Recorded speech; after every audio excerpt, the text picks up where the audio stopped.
एक बार की बात है। एक शहर में बहुत अमीर सेठ रहता था। अत्यधिक धनी होने पर भी वह हमेशा दुखी ही रहता था। एक दिन ज्यादा परेशान होकर वह एक ऋषि के पास गया और अपनी सारी समस्या ऋषि को बताई। उन्होंने सेठ की बात ध्यान से सुनी और सेठ से कहा, कल तुम इसी वक्त फिर से मेरे पास आना। मैं कल ही तुम्हें तुम्हारी सारी समस्याओं का हल बता दूंगा। सेठ खुशी खुशी घर गया और अगले दिन जब फिर से ऋषि के पास आया तो उसने देखा ऋषि सड़क पर कुछ ढूंढने में व्यस्त थे। सेठ ने गुरुजी से पूछा, महर्षि आप क्या ढूंढ रहे हैं? गुरुजी, वो मेरी एक अंगूठी गिर गई है, मैं वही ढूंढ रहा हूँ, पर काफी देर हो गई लेकिन अंगूठी मिल नहीं रही। यह सुनकर वह सेठ भी अंगूठी ढूंढने में लग गया। जब काफी देर हो गई तो सेठ ने फिर से गुरुजी से पूछा, गुरुजी आपकी अंगूठी कहाँ गिरी थी?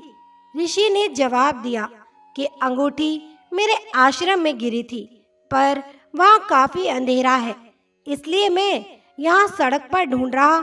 सेठ ने चौंकते हुए पूछा, जब आपकी अंगूठी आश्रम में गिरी है तो आप यहाँ क्यों ढूंढ रहे हैं?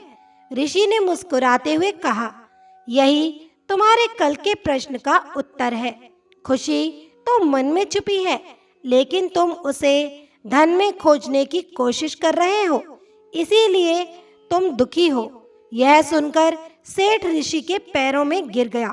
तो मित्रों, यही बात हम लोगों पर भी लागू होती है।